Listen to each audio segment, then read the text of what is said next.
Right now, inside every atom in your body, something is happening that no scientist on Earth fully understands. An electron with no clear location, a nucleus holding more energy than matter, a vacuum that isn't empty, a particle that behaves like a wave until you look. Then it doesn't. We'll walk through a nucleus packed tighter than a neutron star, a force so strong it traps things forever, and a rule that keeps your body from collapsing into a single point. If you enjoy slow, careful science, subscribe and stay with me. Take a breath. We're going inside the atom. Put your hand flat on the table in front of you. It feels solid, cold maybe, unyielding. Your hand stops. The table stops it. Nothing gets through. Now here is the quiet truth of what is actually happening in that contact. Your hand is made of atoms. The table is made of atoms. And atoms, the building blocks of every solid thing you have ever touched, are almost entirely empty. Let me show you how empty.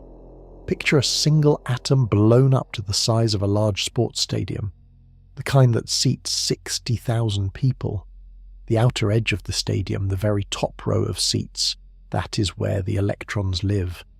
Now, somewhere in the middle of that stadium, on the pitcher's mound or the center circle, there is a single grain of rice. That grain of rice is the nucleus. Everything else, every seat, every aisle, every inch of open air from the nucleus out to the stands, is empty. That is one atom. The nucleus holds more than 99.9% of the atom's mass, crammed into a volume so small it is almost a mathematical point compared to the whole. The rest is a vast empty region, with a few electrons somewhere inside it.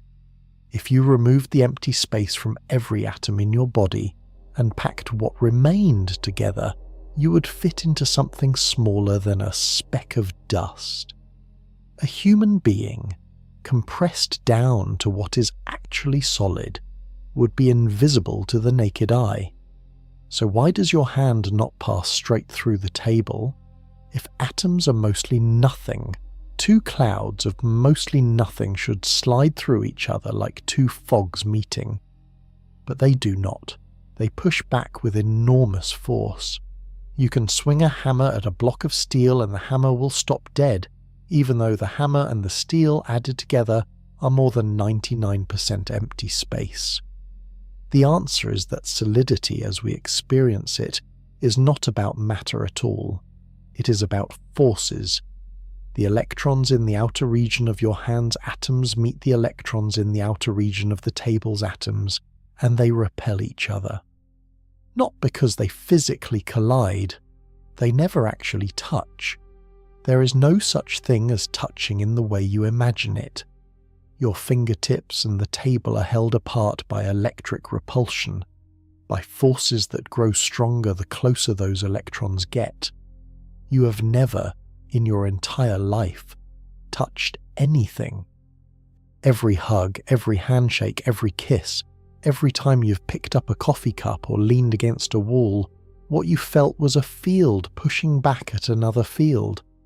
The warmth, the pressure, the texture, all of it is your nervous system translating electromagnetic force into sensation. The actual matter of you has never met the actual matter of anything else. And we are just getting started. Because the picture I have given you so far, a grain of rice at the center and a few electrons somewhere in the stands, is itself a lie. A useful lie, the kind teachers tell children so they can sleep at night. The real picture of where those electrons are is stranger, and it is the reason the rest of this story becomes impossible to describe with ordinary words at all. You've seen the picture 1,000 times, a round nucleus in the middle, little spheres looping around it on neat curved paths. It looks like a tiny solar system, planets around a sun. Throw that picture away. It is wrong. It has been wrong for about 100 years, and yet it is still printed in textbooks, stamped on school logos, and drawn on science fair posters, because the real picture is so foreign that no simple drawing can hold it. The planetary model was proposed by a man named Rutherford in the early 1900s, and at the time it seemed reasonable. Scientists had just discovered that atoms had a dense centre with a positive charge and negatively charged electrons somewhere outside. Opposite charges attract.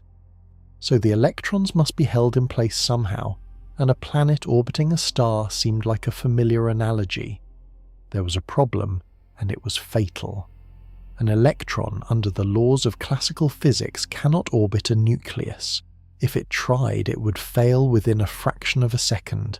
Here is why. Any charged particle that moves in a curved path radiates energy. It sheds light. It loses speed. An electron circling a nucleus would bleed energy continuously, spiral inward, and crash into the nucleus in less than 100 trillionth of a second. If the planetary model were true, every atom in the universe would have collapsed before you finished reading this sentence. There would be no atoms, no stars, no you. Atoms do not collapse. They last for billions of years. Something about what the electron is actually doing violates the rules of classical physics in the most fundamental way possible. The planetary picture is not just a bad analogy. It describes a thing that could not exist. So what is the electron doing then? When physicists finally worked out the real answer in the 1920s, it was so strange that many of them refused to accept it. The electron does not orbit. It does not move along any path at all, in the sense you would recognize.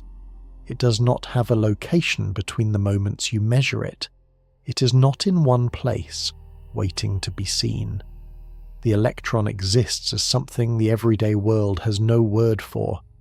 The best we can do is call it a cloud, a probability cloud.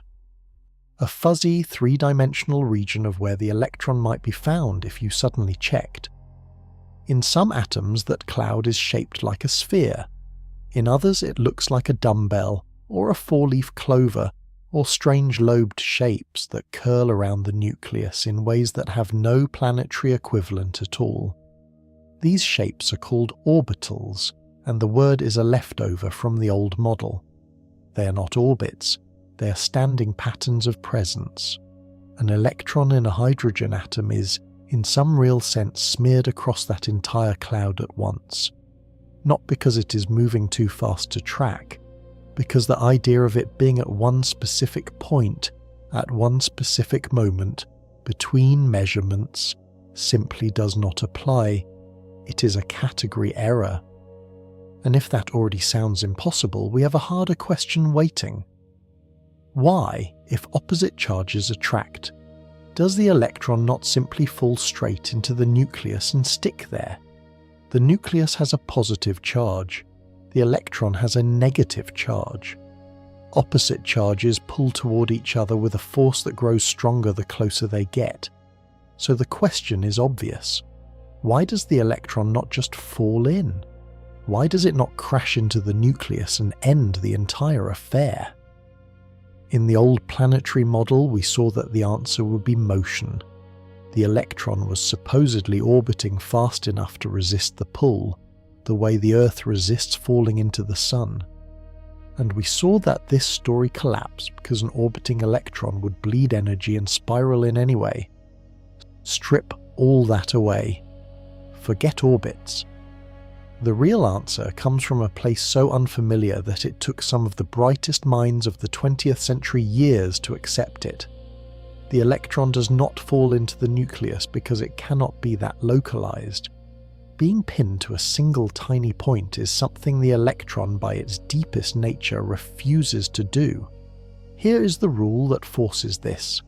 The smaller the region you try to confine a quantum particle into, the more wildly uncertain its motion becomes. Squeeze it into a tighter space, and its speed spreads over a larger and larger range of possibilities. Not because your measuring tools are clumsy, because that is what the particle is. Imagine a fish in an enormous lake. It can be almost still, drifting gently. Now put that same fish in a swimming pool. It thrashes harder. Put it in a bucket and it is thrashing so hard the water sloshes over the sides. Put it in a teacup and the teacup explodes. An electron trying to sit at the nucleus is that fish in a teacup.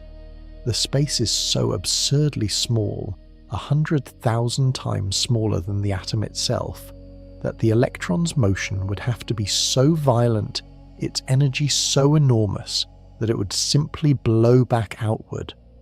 The tighter you try to hold it, the harder it pushes away. So there is a tug of war. The electric pull drags the electron inward. The confinement rule pushes it outward. These two forces settle into a compromise. The electron ends up spread across a region some size away from the nucleus, not because anyone is keeping it there, but because that region is the one where the pulling and the pushing balance out. That balance point is the size of the atom. The reason atoms have the size they do, the reason your finger is the width it is, the reason anything has any size at all, comes from this quiet, invisible standoff happening in every single atom of your body right now. The hydrogen atom, the simplest one, has a size of about 1/10 billionth of a meter. Make the confining pull any stronger, and atoms would be smaller. Make it any weaker, and they would balloon outward. The size of you, the size of the world, the size of the chair you are sitting in, is written into the arithmetic of this balance. Now here is what makes the story stranger still. That fuzzy cloud where the electron lives, that balance zone we just described, is not one uniform fog. It has structure, it has layers, and the electron is only allowed to inhabit certain very specific patterns within it, nothing in between. Why those patterns and not others is where the quantum world really starts to bite. Picture a photograph of a bee hovering near a flower. In a long exposure shot, the bee's body blurs into a glowing smear, denser near the flower, fading at the edges. You cannot point to where the bee is, you can only say where it tends to be. The electron cloud around an atom is similar, but with a twist that will bother you when you notice it. The bee, at every instant, is somewhere specific, even though the photograph cannot tell you where. The electron is not. There is no hidden instant when the electron is at a particular spot, and the cloud is just our ignorance about it. The cloud is the reality. The cloud is a map of probability. A three-dimensional region where, if you set up a device to detect the electron, the chance of finding it here is high, the chance of finding it there is low, and at certain precise surfaces the chance drops all the way to zero. Those zero-chance surfaces are worth pausing on. In many of the electron's allowed patterns, there are places inside the atom where you will never find the electron. Never. Not rarely. Never. And yet the electron routinely appears on both sides of those places. It is often found to the left of the forbidden zone, and often found to the right, with zero presence in the middle. How does it cross? The honest answer is that the question assumes a crossing, and crossings require trajectories, and the electron does not have one. The shapes of these clouds are governed by rules so strict they look almost artistic. The lowest energy pattern is a soft sphere, densest at the nucleus and fading outward. The next pattern up is a dumbbell with a pinch in the middle where the electron never appears. Beyond that, cloverleaf shapes, tilted lobes, rings, and stranger geometries. Each pattern has its own sharp energy value. An electron in an atom can be in this pattern, or that pattern, but nothing in between. This is where one of the great shocks of physics lives. Energy in the atomic world is not a smooth continuum. It comes in discrete steps, a ladder, not a ramp. An electron at the bottom step can receive exactly the right amount of energy and jump to the second step. Give it too little, and nothing happens. Give it too much, and the excess is rejected.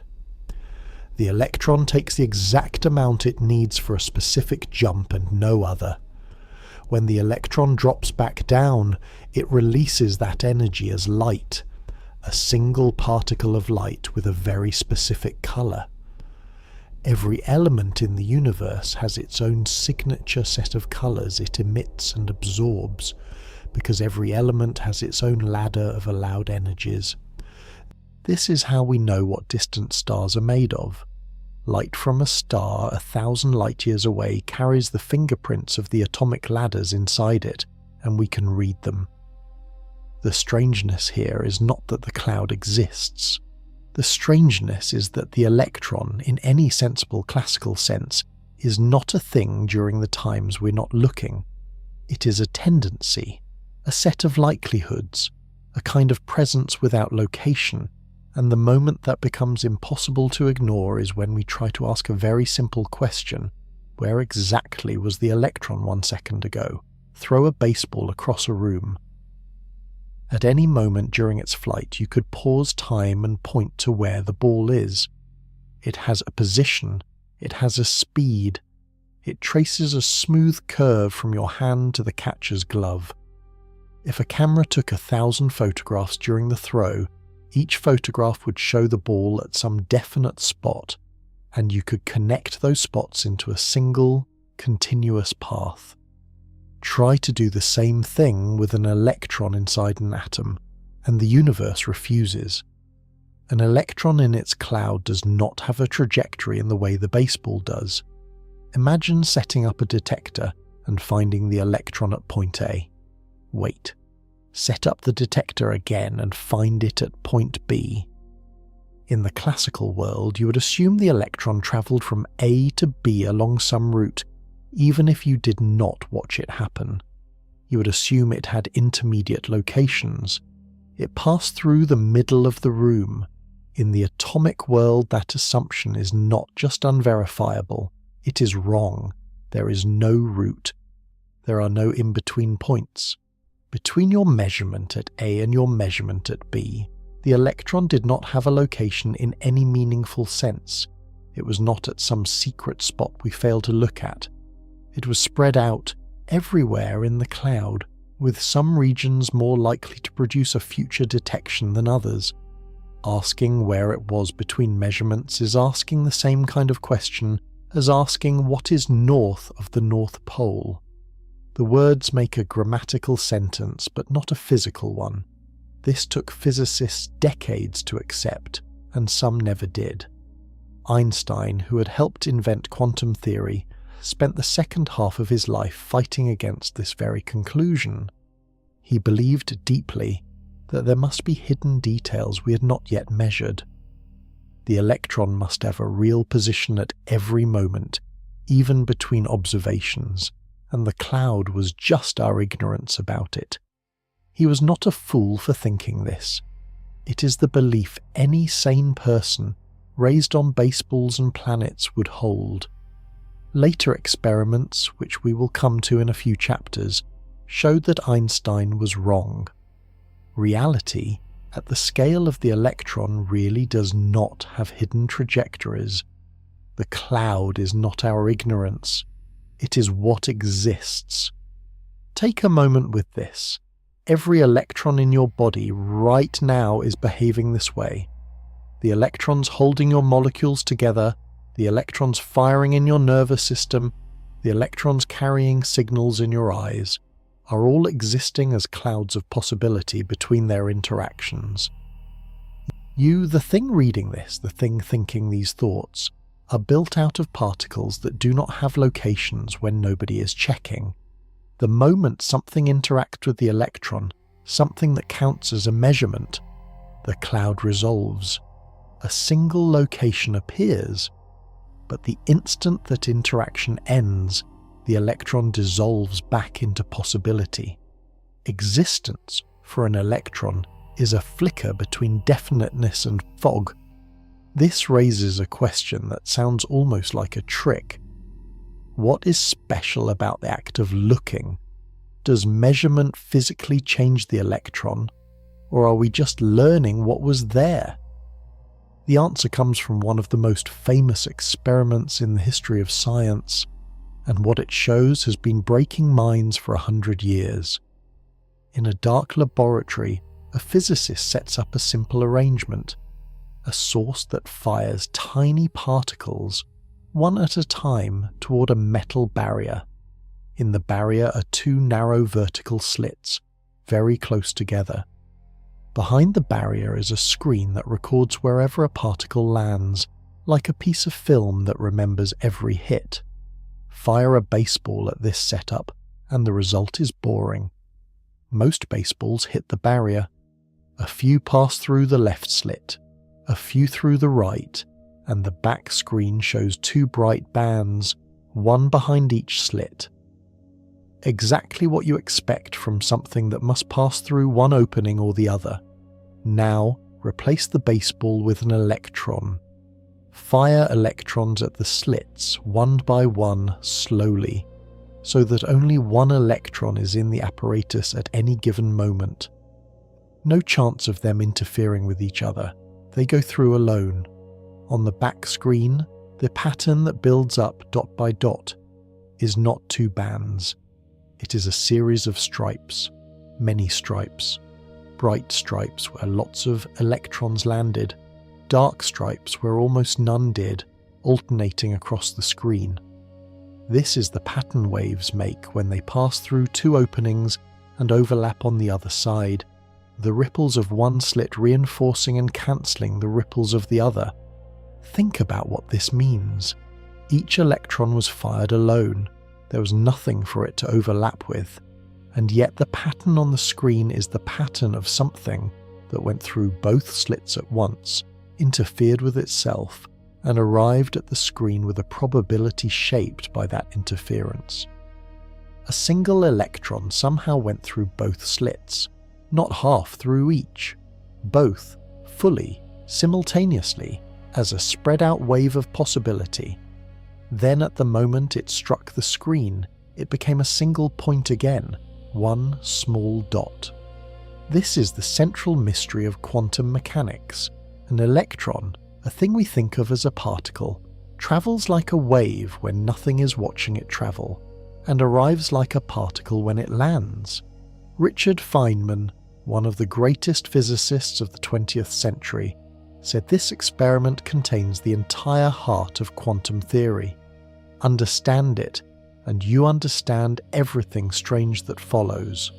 Fail to understand it, and everything that follows will keep surprising you. The hardest part is what happens when you try to catch the electron in the act. If the electron really is going through both slits, you should be able to set up a small detector at one slit to see it happen. A tiny device that notices when an electron passes through the left slit. Leave the right slit alone. You run the experiment. You check your detector. It registers electrons at the left slit about half the time. The other half presumably went through the right. So far, no mystery. You look at the back screen, expecting the stripes. The stripes are gone. The screen now shows two bands. Just two. Exactly what the baseballs produced. The moment you checked which slit the electron used, the wave behavior vanished. The electron became the kind of thing that goes through one slit or the other, not both. Turn off your slit detector, do nothing else. Run the experiment again. The stripes come back. The universe seems to be watching whether you are watching, and what counts as watching, what counts as a measurement, turns out to be one of the most difficult questions in all of science. The result from the last chapter is so strange that the first reaction of most physicists, when they first hear it, is suspicion. There must be a trick. The detector at the slit must be physically disturbing the electron. Maybe it bumps it. Maybe it scatters it. Maybe the act of detection, with its own particles and fields, kicks the electron hard enough to scramble the wave pattern. This was the first explanation, and for a while it was comforting. It would mean that the electron really does have a definite path all along, and our clumsy detection tools are just knocking it off course. No deep mystery, just better engineering needed. Physicists tried to build gentler and gentler detectors.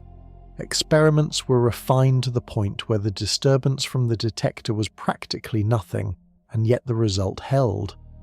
Any successful detection of which slit the electron used by any method erased the stripes, failed to detect, and the stripes returned.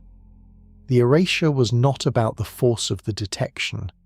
It was about whether the information of the electron's path became, in principle, available.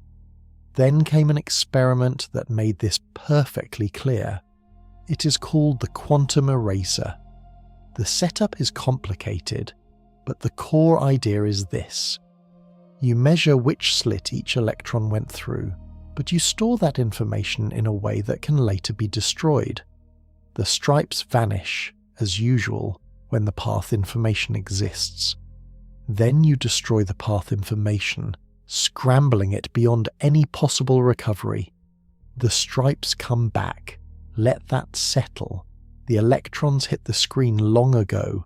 Their dots are already recorded. But whether those dots formed stripes or bands depends on whether someone afterward chose to erase the information about which slit they took. The universe is not reacting to looking, it is reacting to knowability. If a path can be known, even in principle, the wave behavior collapses. If the path becomes truly unknowable, even after the fact, the wave behavior is preserved. This is why physicists stop trying to explain the double slit in terms of mechanical disturbance. The explanation does not work. Something deeper is going on. A measurement in quantum mechanics is not a physical bump. It is the creation of a permanent record of a fact. Once reality is committed to an answer, by writing that answer somewhere in the world where it can be read, the full range of other possibilities is no longer available. Before the measurement, the electron exists as a spread-out possibility.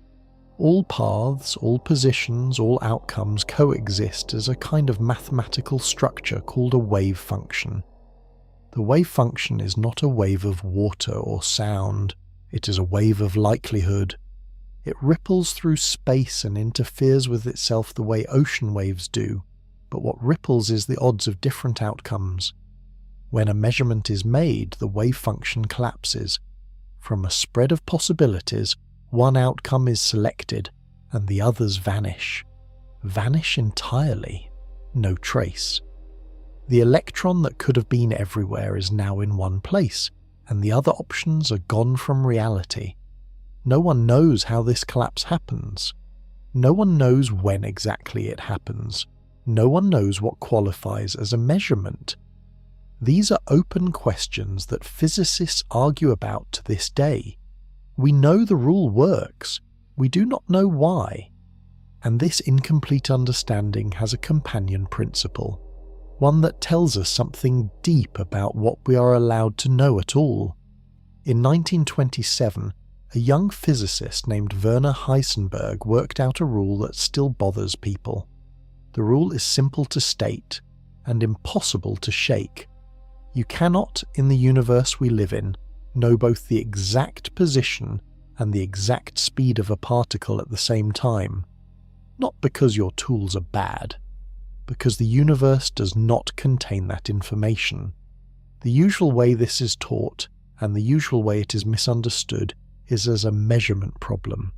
People imagine that to see an electron you have to bounce something off it, like shining a light, and the bounce kicks the electron off course. So you can either see where it is or how fast it is going, but not both because looking disturbs it. That story is half right. It captures a real effect. But the real principle is deeper. Even if you could measure without disturbing, even in a thought experiment with perfect tools, the limit would still be there. Position and speed are not two independent quantities an electron has. They are linked at a level that makes sharp values for both impossible. the same way a single musical note cannot have both an exact pitch and an exact start time. If the note is too short, its pitch smears across a range of frequencies. If the pitch is too pure, the note must stretch out in time. The electron is a standing pattern in a field, and like any wave, it faces the same trade-off. A wave pinned down to a tiny region has an enormous spread of possible motions. A wave with a very pure motion has an enormous spread of possible locations. These are not two problems, they are one problem, seen from two sides. The math puts a number on it. The product of the uncertainty in position and the uncertainty in speed, multiplied by the mass of the particle, must always exceed a tiny but strictly non-zero value. This value is called Planck's constant, and it is one of the deepest numbers in physics. It sets the grain size of reality. Below it, asking sharper questions simply returns a blurred answer. We feel none of this in everyday life because the constant is so small. Planck's constant is about a billionth of a billionth of a billionth, as small as what you would need to notice it with a baseball. A pitched baseball has an uncertainty in position, from this principle alone, of far less than the diameter of a proton. You would never measure it. The baseball seems to have a perfectly sharp position and speed because the blur is hidden beneath any possible detection. Shrink down to an electron and the story flips. The electron is so light that the uncertainty is enormous. An electron confined to the size of an atom has a spread of possible speed so large that, given a loose grip, it would be flying off in every direction at once. This is why we keep coming back to the fact that the electron is not a little ball. A little ball with a sharp position would, by this rule, have to be moving in wildly undefined ways. The uncertainty principle is not a limit on what we know. It is a limit on what exists. The universe, at its foundations, does not store the information your classical intuition expects. The sharpness is not hidden from us, it is not there. And this fuzziness is about to let particles do something that, in any classical world, should be outright impossible. It is about to let them walk through walls, roll a marble toward a low hill. If you give it enough speed to reach the top, it rolls over to the other side. If you give it less, it climbs part of the way up and rolls back. Common sense. Unbreakable. In the everyday world, a ball without enough energy to cross a barrier never reaches the other side. An electron does not obey this rule. Put an electron near a barrier it does not have enough energy to cross. Not a physical hill, but an electrical one. A region of space that pushes the electron back with more force than it could normally overcome. In the classical picture, the electron bounces off. Done. The other side is forbidden. Check the other side anyway. Sometimes the electron is there. It did not go over the barrier. It did not have the energy. It did not go around. The barrier filled the space. It appeared on the far side as if it had walked through a solid wall. This is called quantum tunneling, and it is not a rare curiosity. It is happening constantly, everywhere, including inside you. The reason it works comes directly from the fuzzy nature we've been building. The electron is not a point at a location. It is a probability cloud spread across some region. When that cloud encounters a barrier, most of the cloud is reflected as you would expect, but a small piece of it extends into the barrier itself, fading with distance but not reaching zero. If the barrier is thin enough, the fading cloud still has some amplitude on the far side. And if the cloud has amplitude there is a real chance of finding the electron there when you look. The thicker the barrier, the more the cloud fades, and the lower the chance.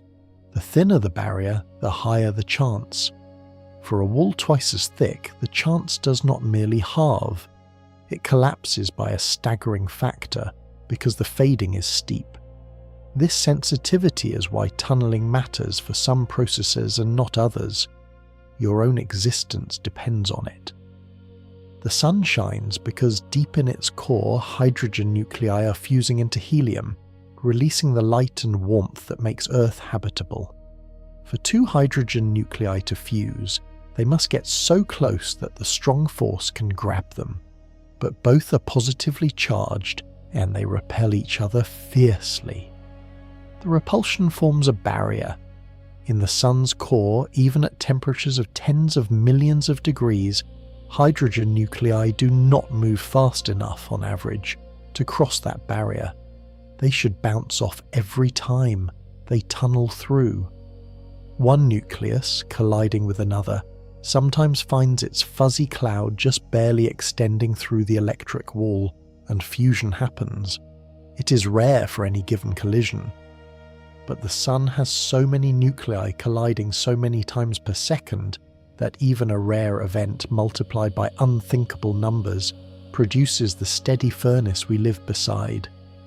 The sun burns because of a rule that lets particles be in places they have no classical right to be.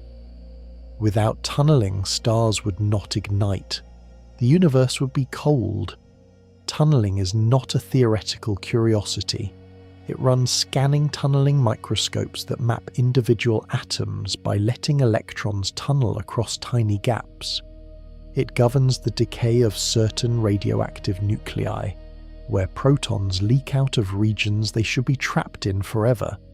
It makes the transistors in your phone work, and it will make even stranger technology work in the future. But we've been talking only about the electron. The nucleus has been sitting at the center of our story, quiet, grain of rice small. It is time to go in there. Before we leave the story of tunneling, stay with one more thought. The sun is about 4.5 billion years old. It has been fusing hydrogen that entire time. Every atom in your body, heavier than hydrogen, was cooked in a star like it. The iron in your blood, the calcium in your bones, the oxygen you breathe, all of it was once inside a star, made possible by particles tunneling through barriers they should not cross. You are the result, across generations of stars, of a fuzziness that classical physics would call impossible. Without the electron cloud, atoms would collapse. Without tunneling, stars would not shine. Without shining stars, no heavy elements. Without heavy elements, no planet, no life, no you reading this. The people who first worked out tunneling in the 1920s had no idea they were explaining why the sky's warm. Now take the idea a step further. Tunneling is not just about getting through walls.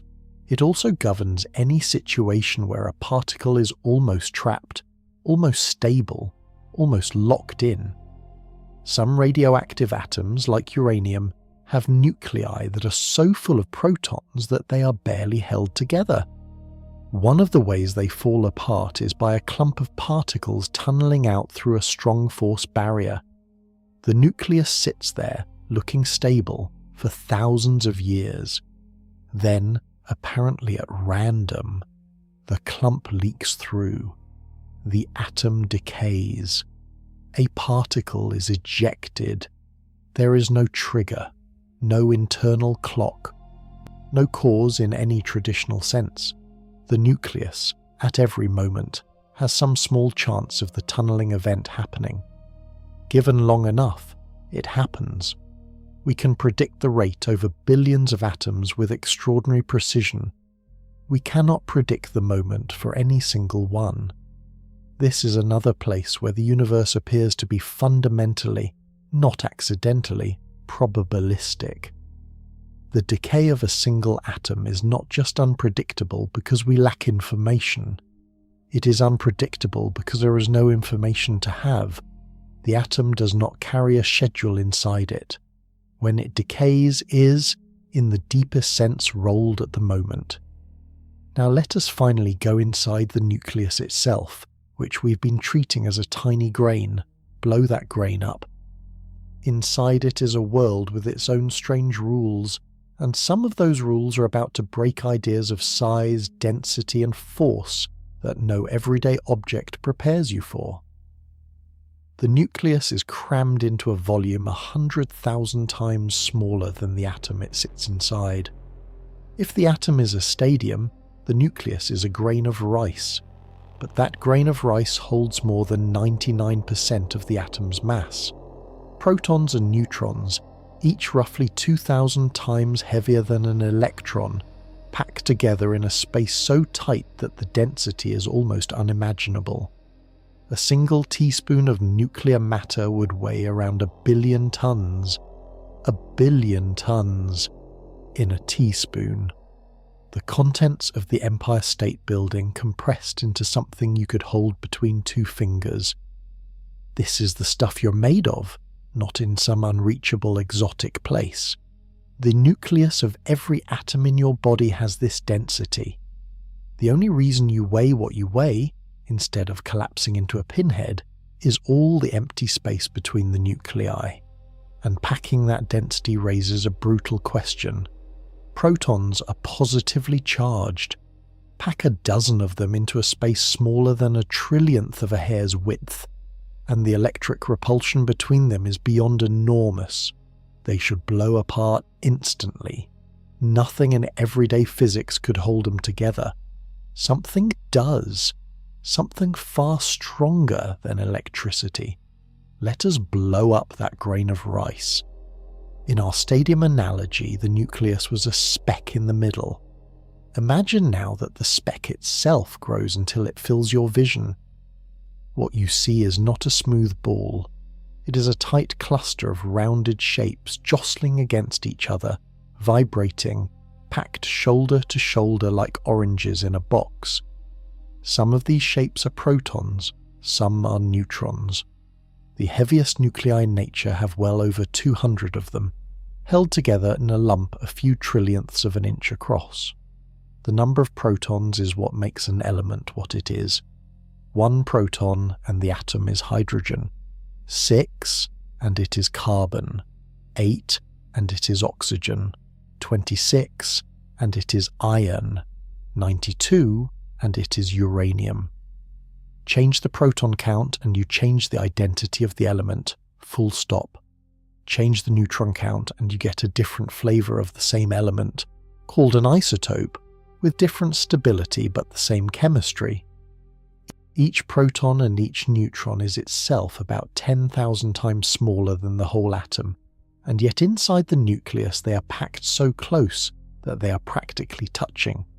Close enough that the strong force, a force that only works at extremely short range, can grab them and hold them against the vicious electric repulsion between the protons. Picture the protons as a crowd of people who all carry magnets of the same pole, so they all push each other apart. Now imagine gluing them together with a glue that only sticks if you press them skin to skin. Peel them even a fraction of a hair apart and the glue fails. The repulsion wins and they fly away. But press them together firmly and the glue overpowers the pushing. That is roughly how the nucleus holds itself. This creates a kind of balance with a knife's edge. Small nuclei with only a few protons are comfortably held. Medium nuclei, like iron, are the most stable arrangement nature allows, held the firmest. Very large nuclei with many protons start to strain. The electric push, spread across many charges, begins to rival the grip of the strong glue. Some of these large nuclei eventually lose the fight. A chunk tunnels out, or the whole thing splits. This is radioactivity. The balance also explains why fusion and fission both release energy, despite being opposites. Fusing 2 small nuclei into a bigger one moves toward iron, releasing binding energy. Splitting a giant nucleus into 2 medium ones also moves toward iron, releasing binding energy. Iron is the bottom of the valley. Everything in the universe in the very long run is falling toward iron. A star's life is a slow crawl through this valley. Hydrogen fuses to helium. Helium fuses to carbon and oxygen. In the larger stars, fusion goes on to neon, magnesium, silicon. Each stage releases energy and pushes the star a little further down the valley. When the core reaches iron, fusion stops giving energy. It starts costing it. The star's furnace fails. Within seconds, gravity, which has been held back by all that outward pressure, wins. The star collapses and, if it is big enough, explodes as a supernova. Heavy elements beyond iron, including the gold in jewelry and the uranium in reactors, are forged only in such violent deaths. Every heavy atom inside you is a fossil from a star that tore itself apart. But the grip that held those atoms together long enough to reach you, the strong force, has a story of its own. It is the strongest force in nature by a wide margin. And it has a rule unlike any other force you have met. There are 4 fundamental forces in the universe: gravity, the familiar pull that keeps you on the earth; electromagnetism, the force of light, chemistry, and every touch you have ever felt; the weak force which governs certain radioactive decays; and the strong force which holds nuclei together. Of these 4, gravity is by far the weakest. This is strange to say out loud because gravity is the one we feel most. But the Earth, with all its mass, can only just barely hold you down against the push of your leg muscles when you jump. A tiny refrigerator magnet with nothing inside it but a few ordinary metals lifts a paperclip against the gravitational pull of the entire planet.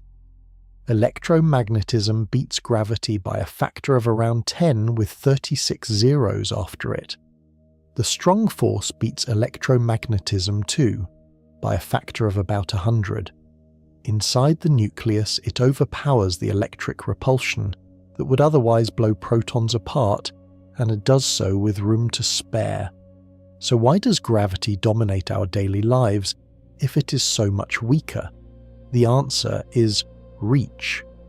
Gravity works across any distance, and it is always attractive. It never cancels. Every bit of matter pulls on every other bit. Stack up a planet's worth of matter, and the sum becomes enormous.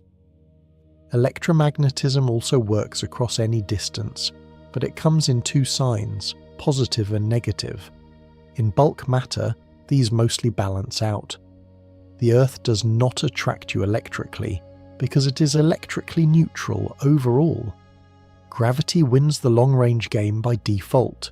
The strong force does not play the long-range game at all. It has a reach of about 1/trillionth of a meter, roughly the size of a proton. A bit further than that, and it is gone. Completely gone. Zero.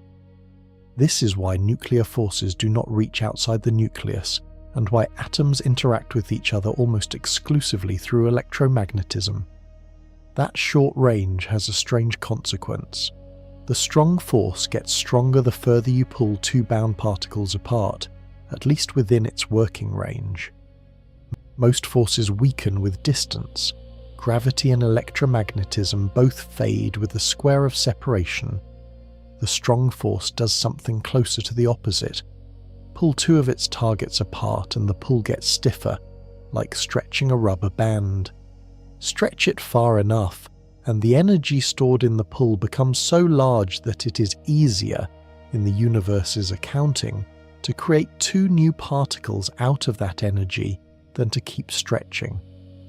The implications of that rule are about to become very strange, because the things the strong force acts on are not protons and neutrons themselves. They are the pieces inside protons and neutrons, smaller things. And those smaller things, the ones we are about to meet, have a property that almost sounds like a mistake when you first hear it. They can never be alone. Not ever. Not as far as we know, and not as far as we may ever know. Nature does not allow it, and the strong force itself is the reason. This is where the story of solid matter stops looking like a story about building blocks and starts looking like a story about invisible strings. For most of the 20th century, people thought protons and neutrons were the bottom of the stack. They were the tiny balls that made up the nucleus, and underneath them was nothing but their own small selves. This turned out to be wrong in the 1960s, when experiments revealed that a proton has structure inside it, slamming other particles into protons at enormous energies. Physicists saw the incoming particles scatter in ways that only made sense if there were smaller, harder lumps embedded within. Those smaller lumps are called quarks. A proton is made of 3 quarks. A neutron is also made of 3. The quarks come in different types, whimsically named by the theorist who named them. The 2 that matter for everyday matter are called up and down. A proton is 2 ups and 1 down. A neutron is 2 downs and 1 up. This is the entire recipe for the nuclei of every atom in ordinary matter. The quarks inside a proton are held together by the strong force, carried by particles called gluons. Gluons are exchanged between quarks constantly, binding them, pulling them, trading their properties back and forth. The interior of a proton, if you could zoom in far enough, is not a quiet place with 3 quiet balls. It is a storm. Quarks flicker in motion, gluons fly between them. Other quark-antiquark pairs pop briefly into existence and vanish again, all held within a region the size of a proton. The proton you are taught to picture as a smooth sphere is, up close, a roiling cloud of activity, with 3 relatively stable quarks at its heart, and a sea of temporary particles constantly boiling around them. Quarks have a property more shocking than anything so far. They carry fractional electric charges. Every other charged particle we know, every electron, every proton, has a charge that is either a whole multiple of a basic amount or 0. Quarks have charges of 2/3 or 1/3 of that amount, with plus or minus signs depending on the type. An up quark carries plus 2/3. A down quark carries minus 1/3. Add 2 ups and a down, and you get plus 2/3 plus 2/3 minus 1/3, which equals plus 1. That is the charge of the proton. 2 downs and an up gives 0, the charge of the neutron. The fractions are real and measurable, even though we never see a quark alone with its fractional charge exposed. That last point is the strangest thing about quarks, and we will take a whole chapter to appreciate it. But pause first on what has just happened to our picture. The nucleus you imagined as little balls is actually a cluster of larger balls. Those larger balls are made of smaller balls, which come in multiple types, which carry broken fractions of charge, which are held together by a force so strong it behaves nothing like any other. The seemingly simple proton at the center of every hydrogen atom is a small, furious universe in its own right. And the rule that holds this universe together is the rule that no one can leave it. Try to pull a quark out of a proton, and something extraordinary happens. Something that, in all the forces we know, only this one does. Grab one quark inside a proton somehow and try to pull it out. In your imagination, reach in and tug. As you pull, the strong force between that quark and the others does not weaken. It stiffens, like a rubber band. The further you pull, the more energy you're pumping into the bond between them. Classical intuition says that eventually the band will snap. The quark will come free in your hand, and the proton will be left with 2 of its 3 quarks, broken but intact. This is not what happens. The universe plays a different trick. When you pour enough energy into the stretching bond, the bond does not snap. It becomes, for a fleeting moment, an object in its own right. A tube of pure, strong force energy, thickening between the receding quarks. At some stretch, that tube has enough energy in it to do something the equation E equals mc squared permits. It can turn part of itself into a new particle and its antiparticle. A new quark pops into existence inside the tube, along with its matching antiquark. The new quark attaches to the lonely quark that was being pulled, forming a new pair. The new antiquark attaches to what remained inside the proton, forming a different combination. Instead of getting one quark in your hand, you get a new particle in your hand, a bound state of two quarks called a meson, and instead of a broken proton, you get a full proton again, or something similar. No matter how hard you pull, no matter what energy you use, you never end up with a single isolated quark. The harder you try, the more particles you manufacture, and every one of them comes in already bound combinations. Quarks come in pairs or in triplets, never alone. This is quark confinement. It is a feature of the strong force that has no parallel in any other force of nature. Electric charges can be separated. Even the weak force lets its targets drift apart. Only the strong force, by turning its own stretching energy into new particles, keeps its ingredients forever together. Why does it work this way?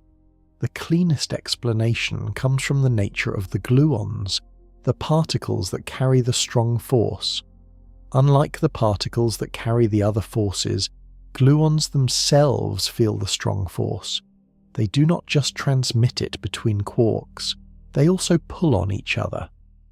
A stretch bond becomes crowded with gluons interacting with other gluons, bunching together, forming that tube of concentrated energy. In the photon, the carrier of the electric force, nothing like this happens. Photons pass each other without noticing. Gluons collide and cling. This self-interaction is why we will never, under any circumstance we currently understand, put a quark into a vial alone. The quark inside the proton, inside the nucleus, inside the atom, inside your finger is a prisoner for life. It will exist probably until the end of the universe, and it will spend every moment of that existence inside a composite particle, surrounded by its partners and its gluon storm. The next surprise is that the partners and the storm matter much more than you would think. In fact, when you step back and ask where the mass of the proton actually comes from, the three quarks contribute almost none of it. Almost all of it comes from somewhere else, and that somewhere else is about to change what you think you are made of. Here is a number that should stop you. The three quarks inside a proton, if you added up their masses on their own, would account for only about 1% of the proton's total mass. 1%. Where is the other 99%? It is in the storm. It is in the binding energy of the quarks and the gluons holding them together. It is in the furious, constant motion of those particles and the field between them. That energy, by the famous rule E equals mc squared, has mass. Energy and mass are two faces of the same thing. A system with energy stored inside it weighs more than the sum of its pieces. This is not a small correction. This is the dominant fact about what a proton is. A proton is not three quarks. A proton is a region where three quarks are held in a storm of gluon activity, and almost all of what makes a proton heavy is the storm itself, not the quarks. You, standing there, are made almost entirely of protons and neutrons. Your bones, your blood, your brain. So when you step on a scale and it reads 150 pounds, about 99% of that weight is not coming from the quarks. It is coming from the energy stored inside every proton and neutron in your body. You are, in the most literal sense, mostly bottled up energy, not bottled up matter. The matter part is the loose change. This also explains where the energy of fusion and fission comes from. When hydrogen nuclei fuse into helium in the sun, The resulting helium nucleus weighs less than the hydrogen nuclei that went into it. A tiny fraction of the mass, around 0.7%, is missing. That missing mass left the system as energy, sunlight, heat. The photons streaming into our sky, grown on Earth as wheat, eaten by cows, eaten by you, powering every beat of your heart, started as a loss of mass in the sun's furnace. The same rule runs in reverse. When a massive nucleus like uranium splits, the two new nuclei together weigh slightly less than the uranium did. That missing mass comes out as energy. It is the energy of reactors. It is the energy of the first atomic bombs. Every ounce of that released energy corresponds to an ounce of mass that simply stopped existing as mass and became motion and heat. The equation that connects them, E equals mc squared, is often treated as a piece of celebrity physics, recited without being felt. It is worth feeling. It says that mass and energy are the same substance, measured in different units. The factor c squared, the speed of light multiplied by itself, is an enormous number, so even a tiny amount of mass stores a gigantic amount of energy. That is why a teaspoon of nuclear fuel can run a city, and why the sun, even burning only a small fraction of itself, has lit Earth for billions of years without running out. Your own body, across your lifetime, loses and gains tiny amounts of mass whenever its chemistry does work. Every breath, every thought, every beat of your heart is a rearrangement of atoms that exchanges minuscule amounts of binding energy with the rest of reality. You're not a fixed lump of matter moving through time. You're a pattern of energy, held in tension, constantly trading with the world, and we have not even reached the strangest reframing yet, because particles themselves we're about to find are not objects at all. Stay with E equals mc squared for a little longer. Most people meet this equation once, nod at it, and move on. It deserves more. The letter is mass, measured in kilograms or pounds. The letter E is energy, measured in joules or any other energy unit. The letter C is the speed of light, a particular speed about 200,000 miles per second. Squaring that speed gives an enormous number. What the equation says is that any object with mass has, inside it, a quantity of energy equal to its mass multiplied by that enormous number. A single gram of any material, if all its mass could be converted to energy, would release the equivalent of tens of thousands of tons of chemical explosives. The reason we do not see this in everyday life is that almost nothing in everyday life allows mass to convert freely. Ordinary chemical reactions like fire rearrange atoms, and the mass change is so small compared to the energy release that we never notice it. Nuclear reactions rearrange nuclei, and the mass change becomes large enough to be a dominant effect. The equation also runs backward. Energy with no obvious object attached to it still counts as mass. A stretched spring weighs more than an unstretched spring by the tiniest imaginable amount. A battery weighs more when it is charged than when it's empty. A pot of hot water weighs more than the same pot of cold water. Every form of energy is a form of mass, and every form of mass is a form of energy, and the only reason we do not feel this is the enormous size of c squared that sets the exchange rate.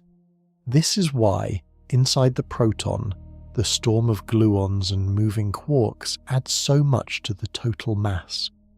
The energy of that storm is enormous. The quarks themselves are light.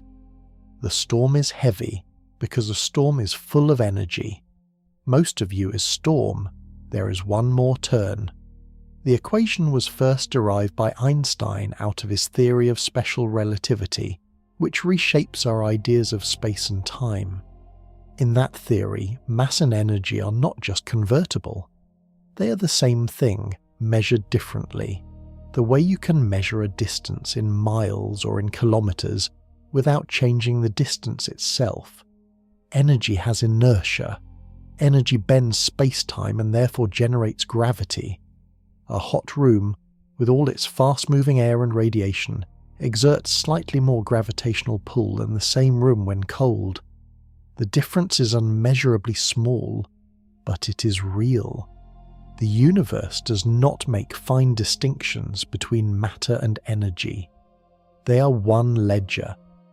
This fact changes how you should picture the particles we have been meeting. An electron is not a tiny piece of matter. An electron is a knot of energy with certain properties. A proton is a storm of energy with certain properties. A photon is pure energy moving at the speed of light, with no rest mass at all. The difference between a photon and a proton is not what they are made of at some final level. It is what patterns they form. Matter, in the deepest picture, is energy arranged in certain ways. If that sounds abstract, the next chapter will make it uncomfortably concrete. Because the energy that particles are made of does not live in empty space. It lives in something else, something that fills the universe, something you cannot see, cannot touch, cannot remove, and cannot escape. Something that every particle is, in the most literal sense, a ripple on. Before we leave mass and energy, let the equation sit in your hands for one more page. Hold a grape. A single grape, maybe 1/10 of an ounce. If every bit of mass in that grape could be converted to energy, it would release enough to power a large city for several days. The bombs that ended the Second World War each converted less than a single gram of mass into energy. The rest of the bomb, hundreds of pounds of uranium or plutonium, was only the stage on which that tiny conversion happened. Now consider yourself. The average adult body contains more than 100 pounds of matter. The energy bound up in that matter, if it could be fully unlocked, would equal the output of the largest power plants on Earth running for years. You're walking around with that much energy inside you, stable because nothing in your environment knows how to unlock it.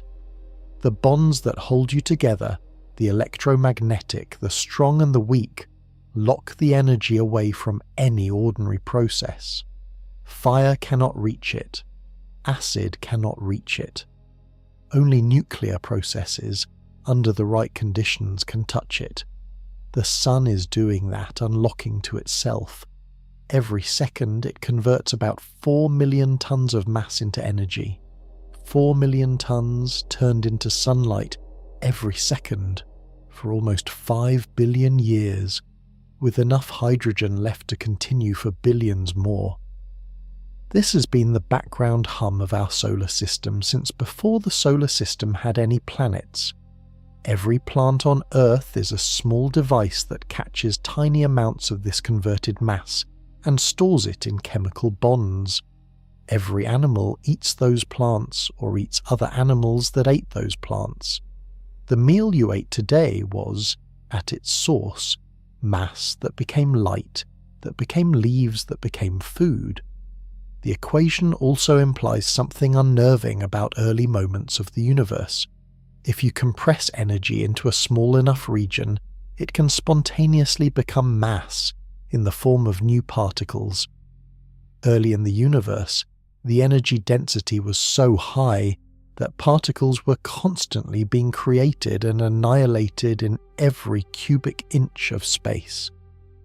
As the universe expanded and cooled, the energy density dropped, and eventually the conditions for free creation of new matter ended. The matter that existed at that point is, to a good approximation, the same matter we have today, rearranged into stars and planets and people. You are literally condensed energy from the early universe. The mass of the particles in your body has mostly been there since the first second after the Big Bang, shuffled through supernova and planets and meals, but conserved in the same accounting. This also gives you a new way to read the term particle. When you picture an electron as a tiny lump, ask instead where its energy lives. What is the shape of its field? What does it vibrate in? Because if mass and energy are the same, then particles are not small pebbles. They are localized bundles of something, and the something is what we have not yet named. That something is about to be named, and once you see it, you will have trouble seeing matter the same way again. The whole universe, in a way you have not yet imagined, is not made of things. It is made of fields, and every particle you know, every electron, every quark, every photon is a wave in an ocean you cannot see. Put your hand over a pond. Below the surface the water is quiet. Drop a pebble. A ripple spreads outward in a ring. That ripple is not a new thing added to the pond. It is the pond moving. Quantum field theory says the universe is like this. The deepest description of reality we have is not a universe of particles moving through empty space. It is a universe filled with invisible substances called fields, and particles are the ripples on those fields. Every type of particle corresponds to its own field. There is an electron field, filling all of space. There is a photon field, filling all of space. There is a quark field, a gluon field, and a separate field for every other particle we know about. These fields overlap everywhere. At this very moment, right where your head is, there are dozens of fields occupying the same space, quiet mostly, occasionally rippled by passing excitations. An electron is a ripple in the electron field. A photon is a ripple in the photon field. When we say a photon is emitted by an atom, we mean the electromagnetic field has been disturbed, and the disturbance moves away as a travelling ripple. When we say a particle is created or destroyed, we mean the corresponding field rose up into a new excitation, or settled back down. The particle was never a small thing that travelled in from somewhere. It was the field locally jumping up and then moving. This single idea reorganizes everything we have built in this script. The electron in an atom is not a cloud of a little ball. The cloud is the shape of an electron field excitation wrapped around a nucleus, a standing pattern in the field itself. The proton is a knot of quark field and gluon field disturbances locked together. The light streaming from the sun is a wave in the electromagnetic field that crosses 93 million miles to ripple the electron fields of cells in your eye. This is not a metaphor or a loose comparison. Quantum field theory is the most precisely tested framework in the history of science.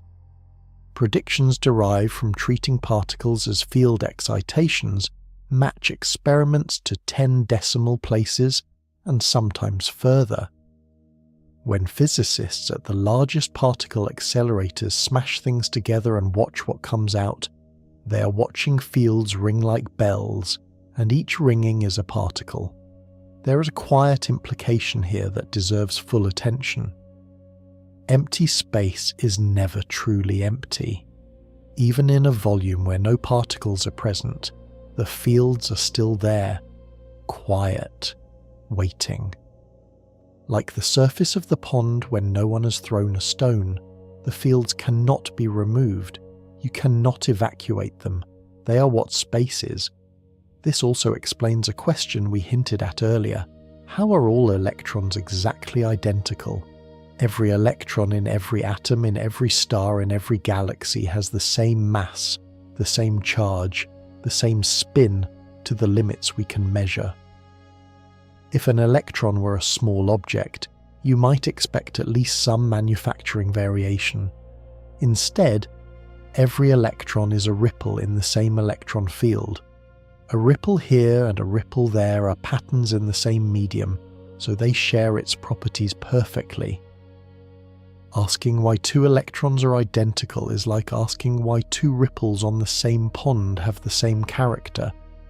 They are the pond. You then are not made of things.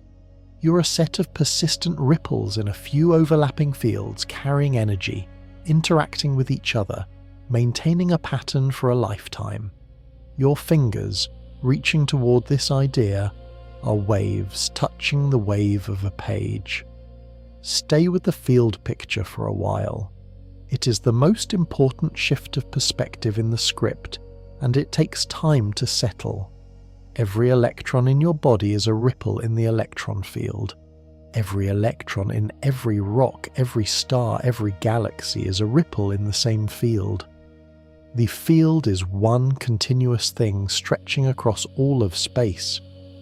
When we say there are countless electrons in the universe, we are really saying the field has countless persistent excitations going at once, each one a bound disturbance we call a particle. This picture has a strange consequence that physicists sometimes joke about. In a very real sense, there is only one electron field. So in a very real sense, every electron is the same electron, in the sense of being the same kind of excitation, in the same underlying medium. The individuality we usually assign to particles is a convenience of counting, not a statement about their fundamental separateness. It also explains why quantum field theory had to replace the earlier quantum theory of individual particles. Early quantum theory, the one that described the electron cloud and the uncertainty principle, treated the number of particles as fixed. A hydrogen atom had one electron always. But in nature, particles are created and destroyed constantly. An excited atom emits a photon, and where there was no photon, now there is one. A high-energy collision produces a spray of new particles, the total number of them larger than the number of things that went in. Early quantum theory could not describe these events comfortably. Field theory can. Creation and destruction of particles are natural operations on a field. The field can go up by one excitation, or down by one, as easily as a pond can gain or lose a ripple. Inside a proton, this creation and destruction is happening all the time. The three quarks inside sit in a storm of gluons that are constantly being exchanged, and in the storm, extra quark-antiquark pairs flicker into existence and back out again. These are called C-quarks, and they are real enough to contribute to the proton's properties, even though they never settle into permanent residence. A proton is not three quarks. A proton is three quarks, plus a constantly regenerating sea of temporary guests, all held together by a gluon field that is itself rippling wildly. This view changes how we should picture the vacuum. Even in a region with no particles, the fields are still there, and the fields, we're going to learn in a few chapters, can never be completely still. There is always a faint quiver, a basic level of activity that cannot be removed. Empty space is not calm, it is the quietest the fields are allowed to be, which is not very quiet at all. The picture is hard to hold because we have no everyday analogy for an object that is a wave in a field that fills everything. We have oceans and ripples, but the ocean is a small thing in a large world. The electron field is the world. There is nowhere outside it for a ripple to go. If you could somehow shrink down and swim through space, every direction you moved would still be in the electron field, and in the photon field, and in every other field, because those fields are space. This view also finally gives us a clean answer to one of the deepest puzzles of the atomic world. Why two electrons picked at random from anywhere in the universe are exactly the same particle. Take 2 grains of sand from the same beach, put them under a microscope. They look similar but not identical. Tiny differences in shape, colour, composition. Even 2 raindrops from the same cloud have slight differences in size. In the everyday world, no two things are perfectly alike. Take 2 electrons from anywhere in the universe, any 2, from inside your body, from inside the Andromeda Galaxy, from inside a neutron star at the edge of the observable universe. Compare them. Every property measured as finely as our best instruments allow is the same. Same mass, same charge, same spin, no trace of any difference. This has a reason, and the field picture gives it cleanly. Every electron is a ripple in the electron field. Ripples in the same field share the properties the field sets. The electron field determines how much energy is in a single excitation, what charge it carries, how it interacts with other fields. Any ripple that forms in it inherits those properties automatically. There is no room for variation. If a ripple had different properties, it would not be a ripple in that field.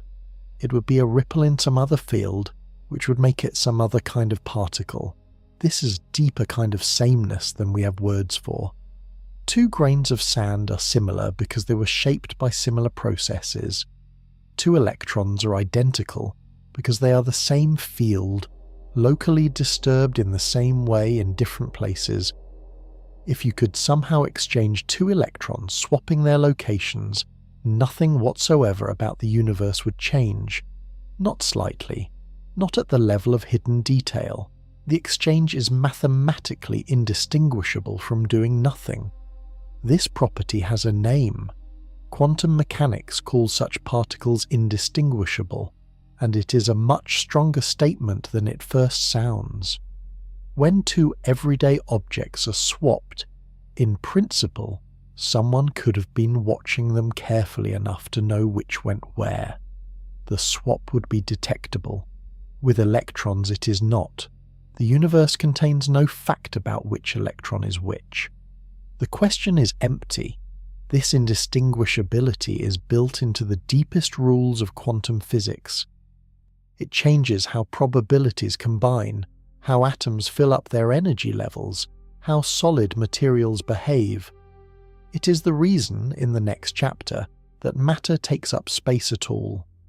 Classical physics cannot explain why a solid object does not collapse into itself.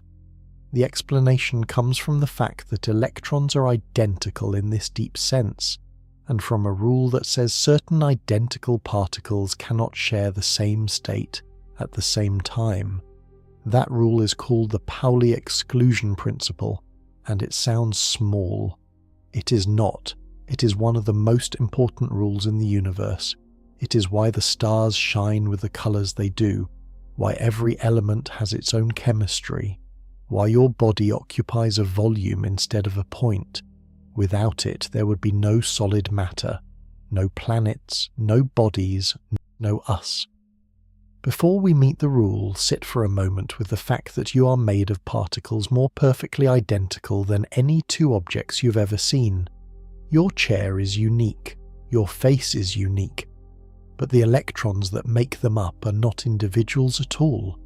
They are countless identical ripples in a single underlying field, and somehow those ripples arrange themselves into the rich, varied world you inhabit. The Pauli exclusion principle was discovered in 1925 by a physicist named Wolfgang Pauli, who was trying to explain why electrons in atoms arrange themselves into the patterns we see. He found a rule that works perfectly, even though, at the time, no one knew why it worked.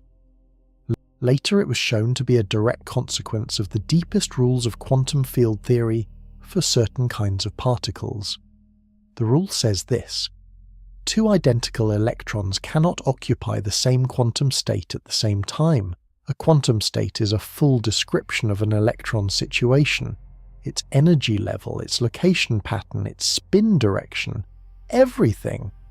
If every detail of 2 electrons would be the same, the universe forbids it. One of them has to change something, move to a different energy level, flip its spin, find a different pattern. Only certain kinds of particles follow this rule, called fermions, and electrons are fermions.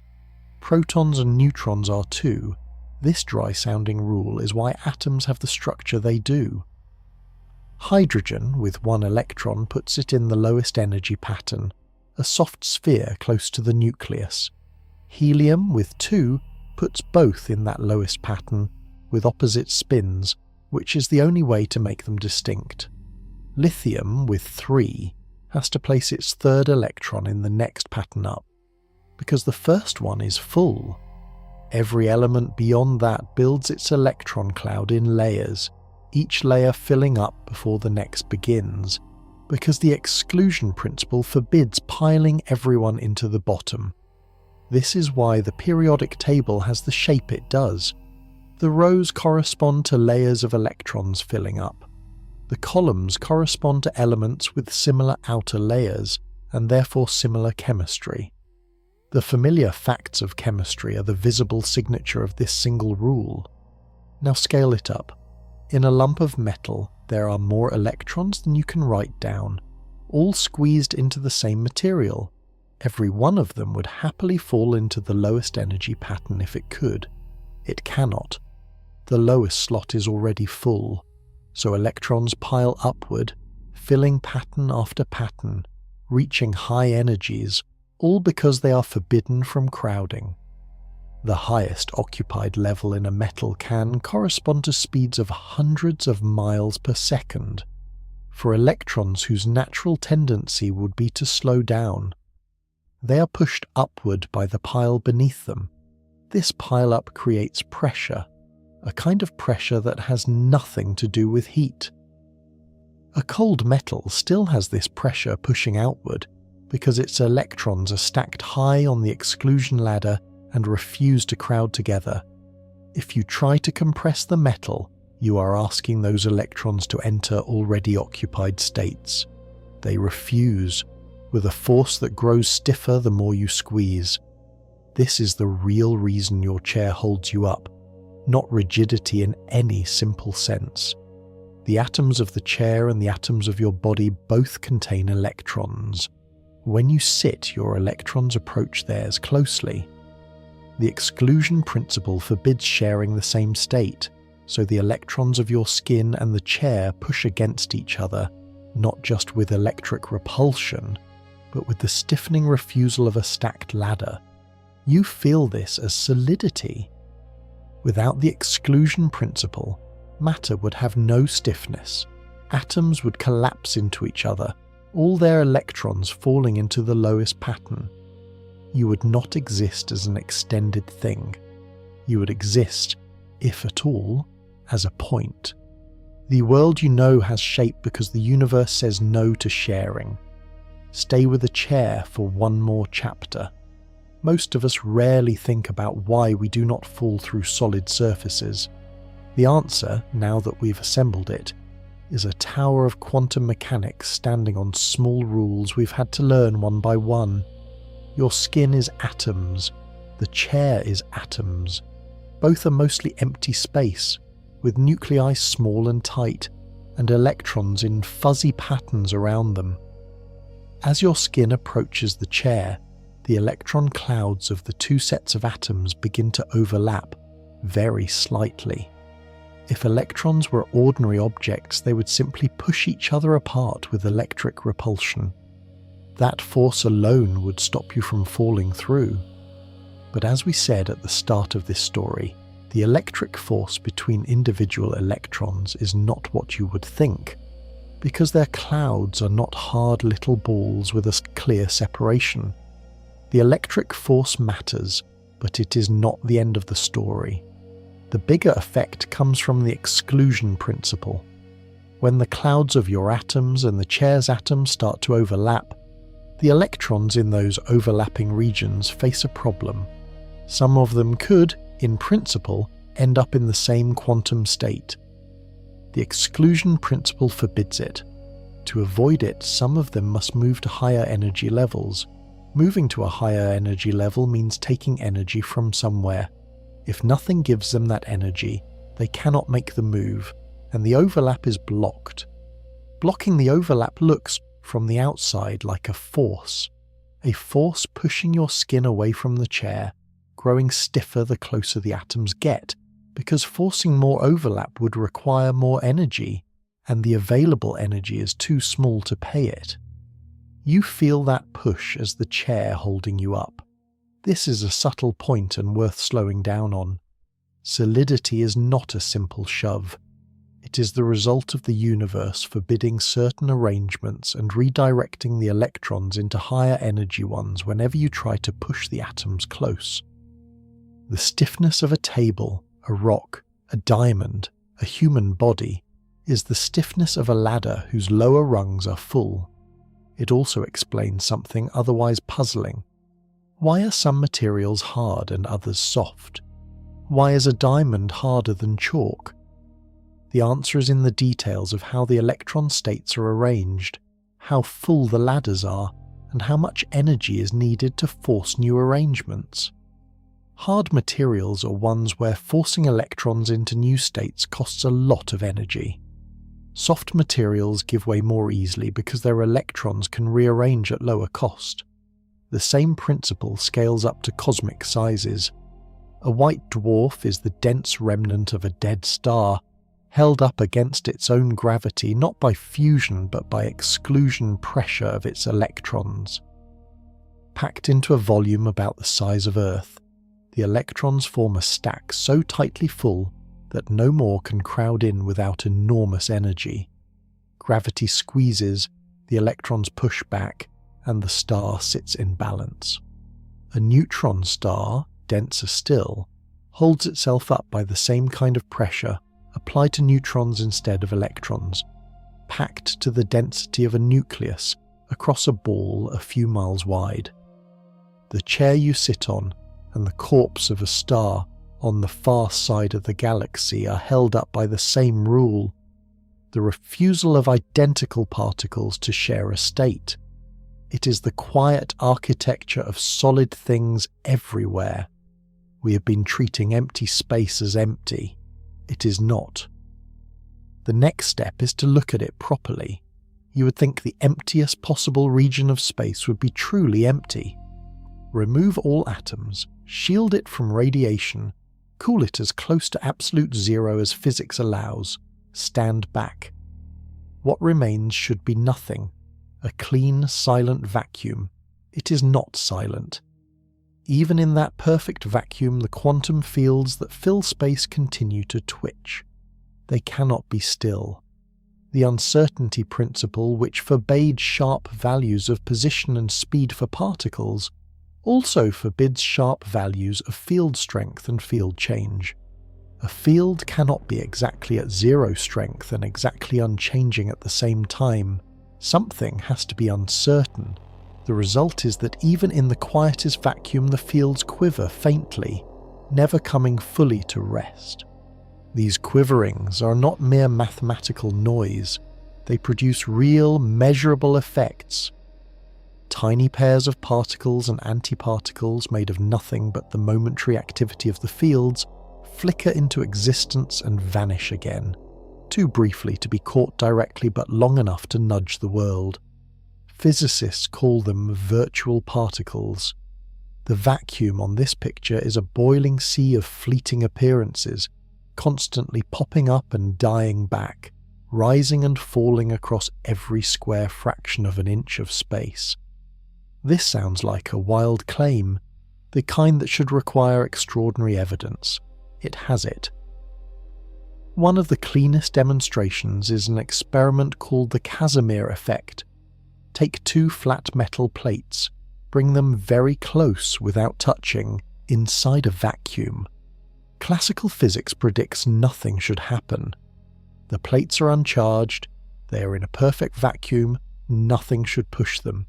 In practice, a force presses them together, a small but real force, measured with delicate instruments, matching the theoretical prediction.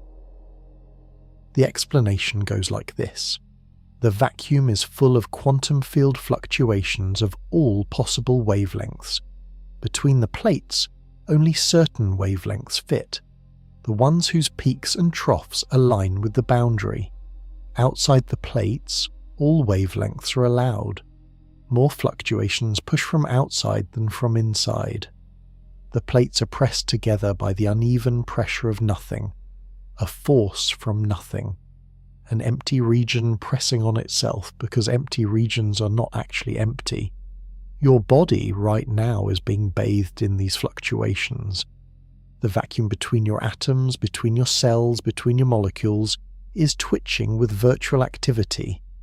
Most of it averages out and you never notice. But certain tiny effects, like the precise energy levels in hydrogen atoms, are shifted by small, predictable amounts because the electrons in those atoms feel the vacuum quivering around them. The shift, called the Lamb shift after the physicist who measured it, is one of the most precise confirmations of quantum field theory in existence. The picture that emerges is uncomfortable for everyday intuition. Space is not an empty container holding things. Space is something. It has activity. It has energy density even where there are no particles. And the amount of energy it should contain, by the most naive calculations, is so immense that physicists still do not understand why it does not have that much energy in the real world. This is called the cosmological constant problem, and it is one of the largest open puzzles in physics. We know the vacuum twitches. We do not fully know why it twitches, only as much as it does. What we can do is measure what the twitching does. And the next effect we will meet is one that keeps every atom in your body from ever completely standing still. The Casimir effect deserves its own chapter, because it is one of the strangest things in physics, not for its size, but for its meaning. It is a force produced by empty space on itself. Picture the setup again. Two smooth metal plates, uncharged, placed very close together in a vacuum, gently parallel, nothing between them, nothing outside them. A camera in slow motion would show the plates drifting ever so slightly toward each other. Some invisible pressure is closing the gap. The pressure is the vacuum. The quantum fields filling all of space are constantly fluctuating, as we saw in the last chapter. Between the plates, the fluctuations that fit, the ones whose rippling patterns can settle in the confined space, are restricted to certain wavelengths.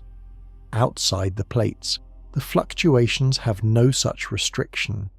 The outside has more variety, more activity, more push. The plates are squeezed together by a difference in the push of nothingness. The force is tiny. Over plates the size of a coin, separated by a fraction of a hair's width, it is smaller than a gentle breath. But it is there, and it matches the predictions of quantum field theory to within the limits of experimental error. Modern experiments have confirmed it many times. Entire micro-devices have to be designed around it, because at very small scales, the Casimir force becomes comparable to other forces, and ignoring it would be a mistake. The philosophical meaning of this effect takes time to absorb. A force is usually caused by something. A wind pushes a sail. A charge pushes another charge. In the Casimir effect, the cause is not a thing. The cause is the structure of the fluctuations of the vacuum itself, shaped by the geometry of the plates.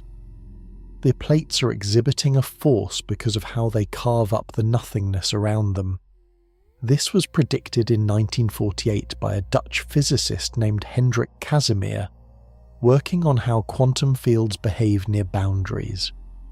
He calculated a small, measurable pressure, published it, and for decades it sat as a theoretical curiosity. Eventually experiments caught up. Laboratories measured the force, and the prediction held. The Casimir effect is often invoked in speculation about more exotic ideas, such as the possibility of regions of negative energy, or the engineering of certain kinds of warp drive-like phenomena. These speculations are unconfirmed and lie far beyond current technology. What is confirmed is the core effect. The vacuum has structure. That structure responds to the presence of objects within it.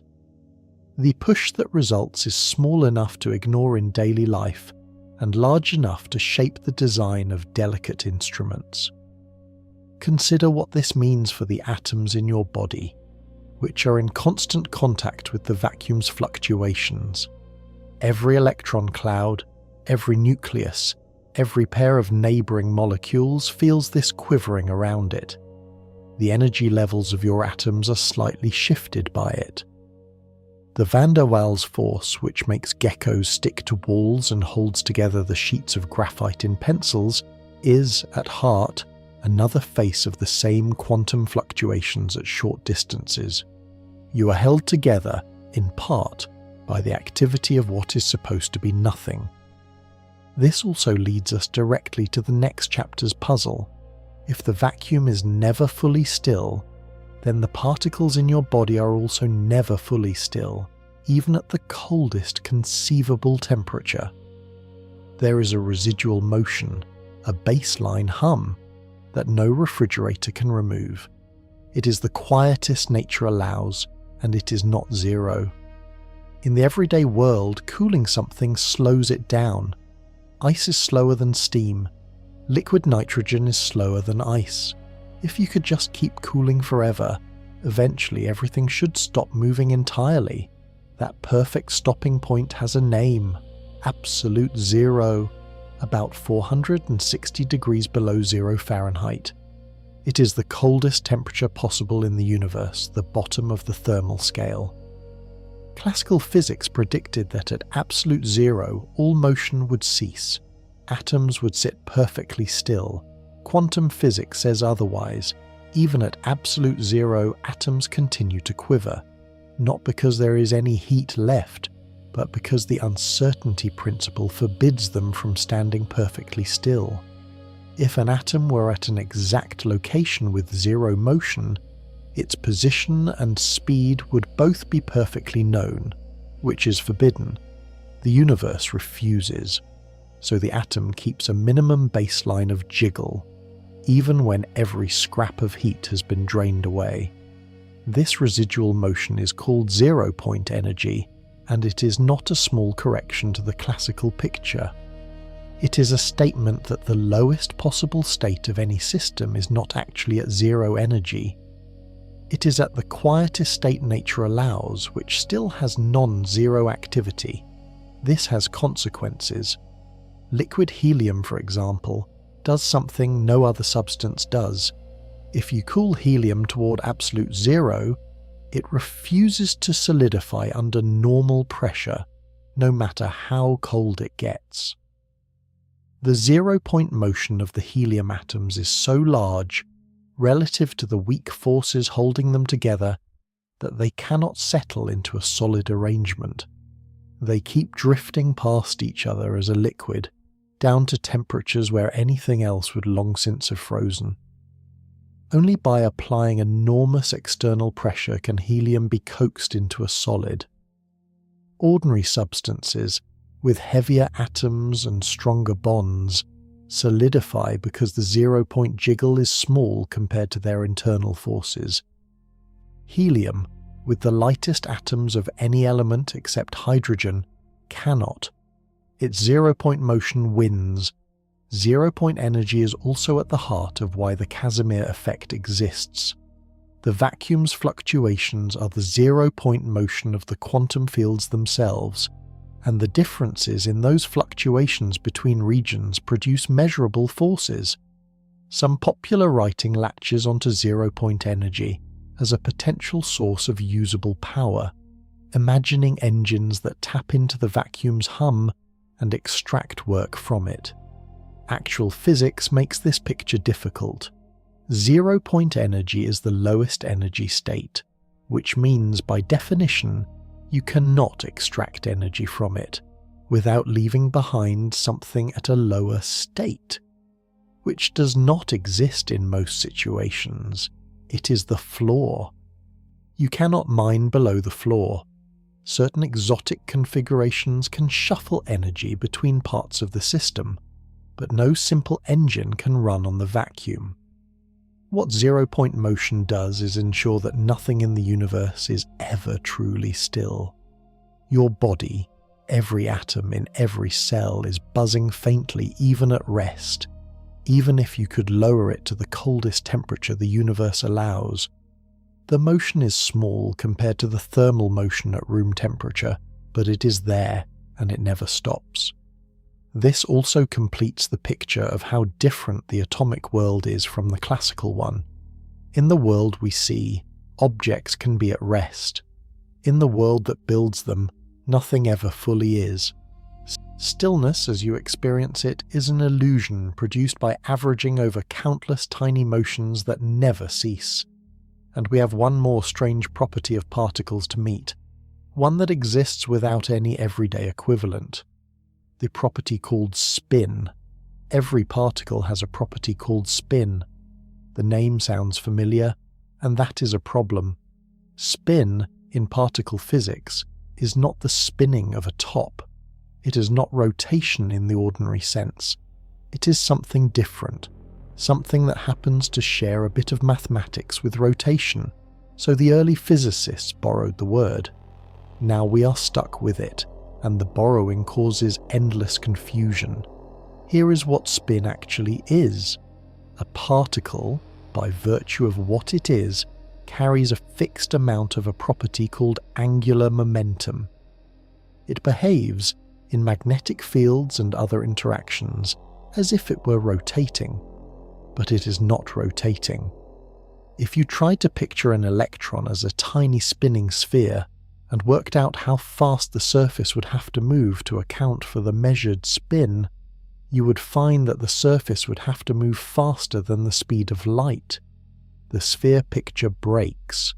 So spin is not a rotation of a physical object, it is a quantum property built into the particle itself, the same way mass and charge are.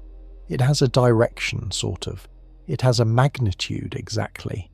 And the magnitude comes in strict discrete amounts. Some particles have spin of 1/2, some have spin of 1, some have spin of 2, nothing in between. Half-integer spin particles like electrons and quarks are the fermions that follow the exclusion principle. Integer spin particles like photons and gluons are the bosons that carry forces.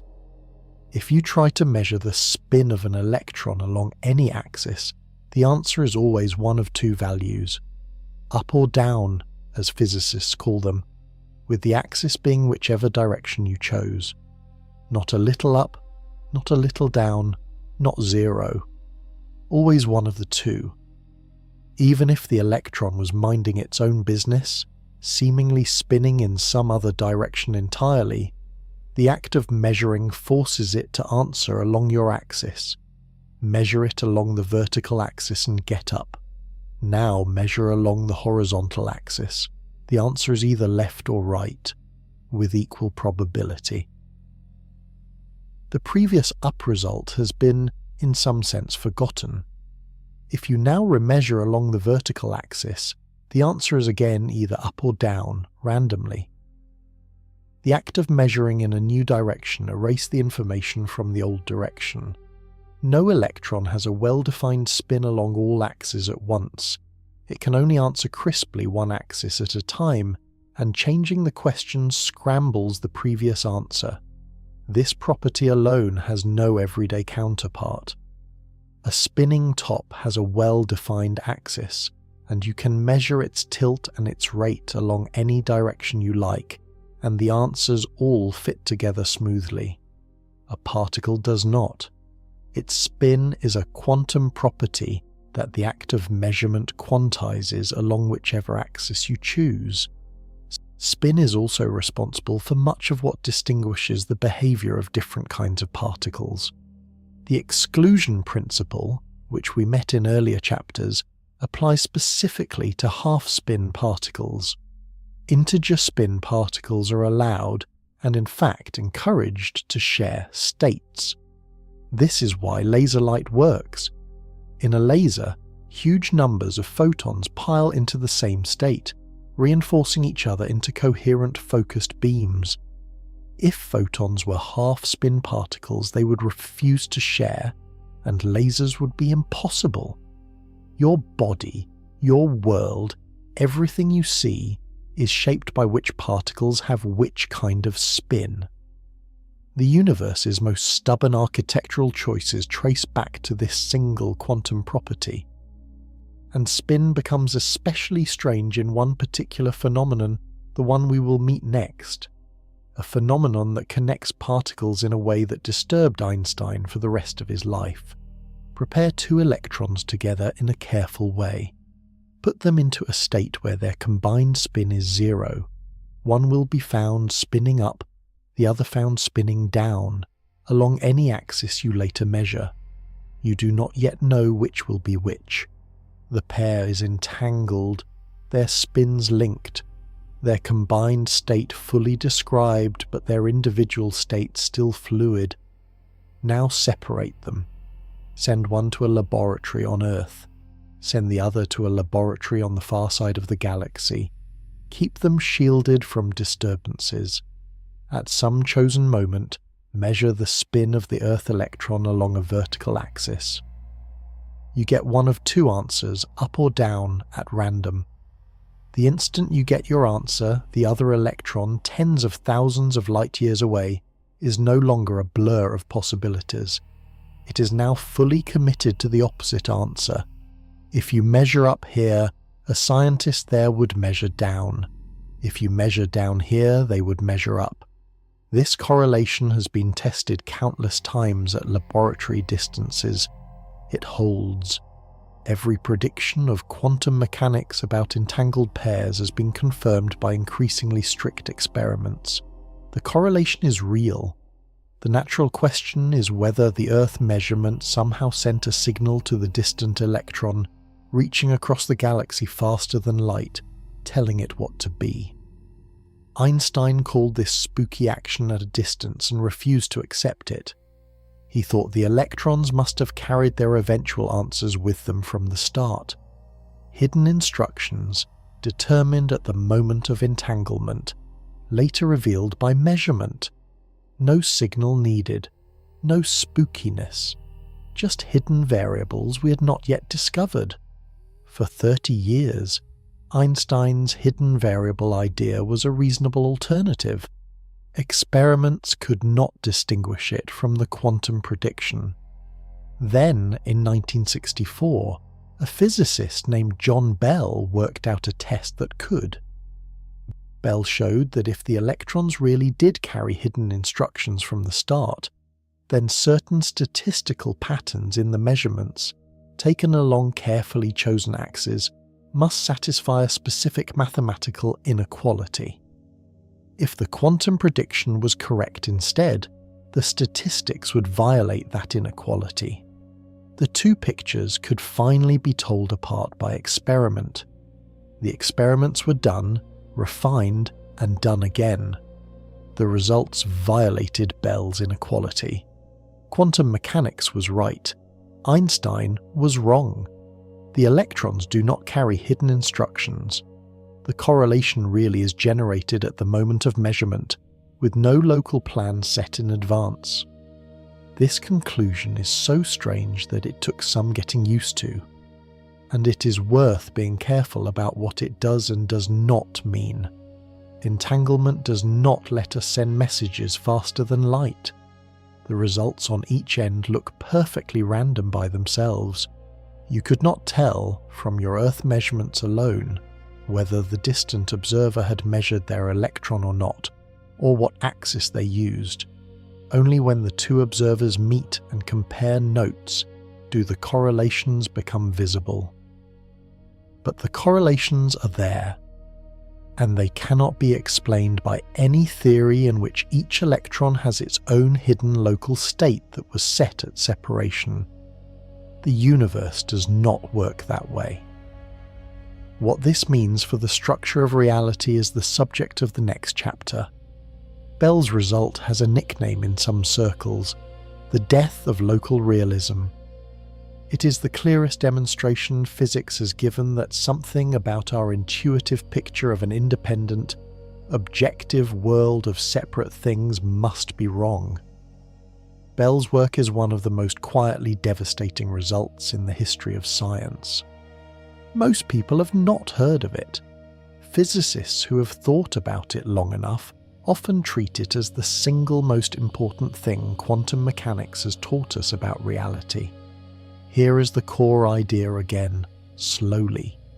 Suppose two particles have been entangled and sent far apart. Suppose, against quantum theory, that each particle really carries its own local set of answers to every possible measurement an experimenter could perform, answers that were fixed at the moment of separation. Suppose further that no signal faster than light travels between the particles after they part ways. These two suppositions, local answers and no faster than light signaling, together are called local realism. If local realism is true, Bell showed, then certain statistical patterns in correlated measurements must obey a specific inequality. The math is subtle, but the conclusion is clean. Local realism puts a ceiling on how strongly the measurements can correlate across different choices of measurement angle. Quantum mechanics predicts correlations that break through that ceiling. Experiments over the last 60 years have shown that the ceiling is broken. The correlations are stronger than any locally realistic theory allows. Every loophole that might have saved local realism has been progressively closed by more careful experiments. By now, the conclusion is settled as firmly as any experimental result in physics. This means one of two things has to give. Either the particles do not carry their answers locally, or signals faster than light are real, or possibly both. The standard interpretation of quantum mechanics accepts the first option. Particles in entangled pairs do not carry local answers. Their joint state is a single quantum object that stretches across any distance, and measurement of one part collapses the joint state, revealing correlated results instantly. The word instantly is where people get tangled. Nothing is being sent through space at infinite speed. The two electrons are, in a sense, parts of a single non-local whole, and that whole responds to measurement as a unit. No message, no signal, no travel. A single thing simply being itself. This is not a comforting resolution. It forces us to give up the idea that the universe is made of separate objects, each carrying their own complete properties, interacting only through local contact. The universe has non-local connections, correlations that cross space without the intermediate steps. Einstein's deepest intuition about physics, that a full description of reality should be able to tell you what is happening at each point in space locally, with no reference to things far away, turns out to be wrong. The world does not work by locality alone. Certain facts about it are distributed across widely separated places and are not reducible to local facts at any one place. This is why Bell's result is sometimes called the end of local realism. Either the realism goes, meaning the world does not have definite properties before measurement, or the locality goes, meaning distant parts of the world can influence each other without anything passing through the space between. Or both go. You have to give something up. The world, whatever it is not the comfortable one we imagined. All of this comes from the behavior of entangled particles, which are made from the same field theory and the same quantum rules that govern every atom in your body. The strangeness is not reserved for exotic experiments, it is part of how things are. We notice it only in careful setups because, at the scales we live on, another effect quickly hides the weirdness from view. The effect is called decoherence, and it is the last piece of the puzzle we need. Through the last several chapters, we've used a word carefully without defining it: measurement. The wave function of a particle collapses when it is measured. An entangled pair reveals its correlations when each side is measured. The act of measurement is central to every strange behavior we have described. What is a measurement? A measurement, in the textbook description, is when a quantum system interacts with something else in a way that records a definite result.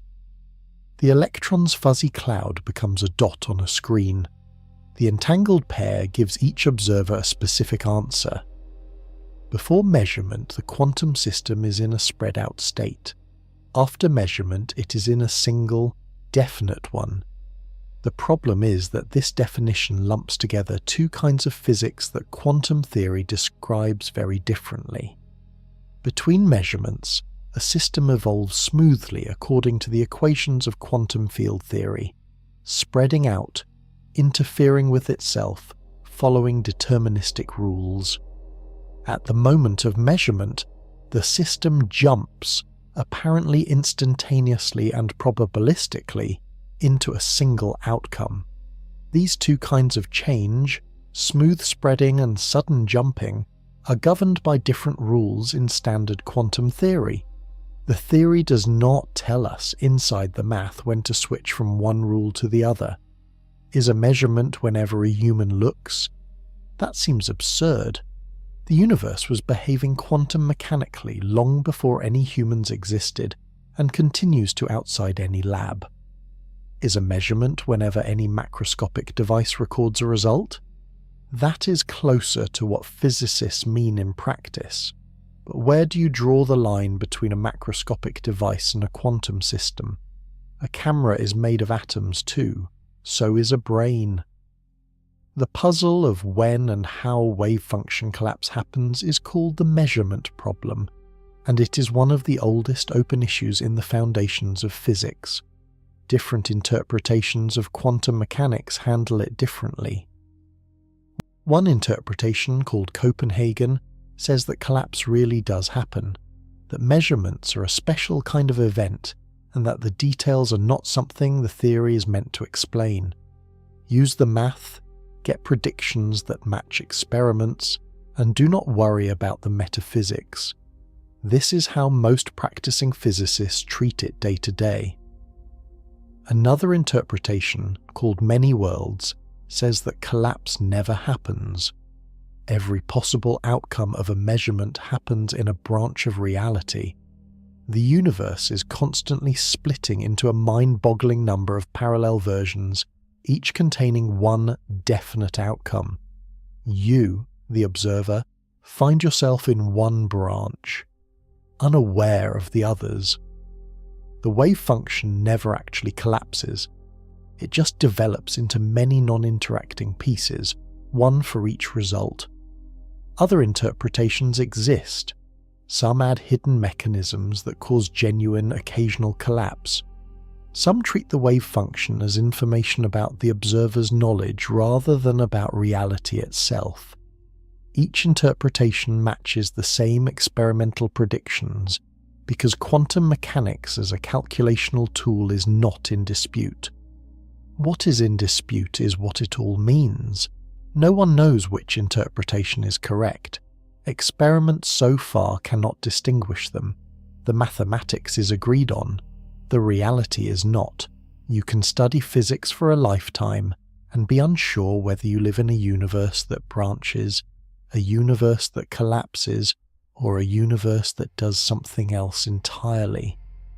What everyone agrees on is that the quantum strangeness we've described is real, in the sense of being experimentally confirmed, and what they also agree on is that the strangeness becomes invisible at our scale because of one key process, the process by which the quantum gives way to the classical. That process is called decoherence. If atoms are clouds of possibility, and the vacuum twitches, and electrons tunnel, and particles entangle, why does the world we see look so solid, so definite, so classical? Why does a baseball have a trajectory when an electron does not? Why do cats not obviously exist in superpositions of awake and asleep? The reason is decoherence. Decoherence is what happens when a quantum system, spread out over many possibilities, interacts with its environment. An isolated electron in a careful experiment can maintain a delicate superposition, interfering with itself, staying in a state that is both this and that. An electron in your body is in constant contact with countless other particles. Thermal jiggle, photons, molecules nearby. Every interaction is, effectively, a measurement by the environment. Information about the electron's state leaks out into the surrounding mess. Once that information leaks out, the different possibilities of the electron superposition stop being able to interfere with each other.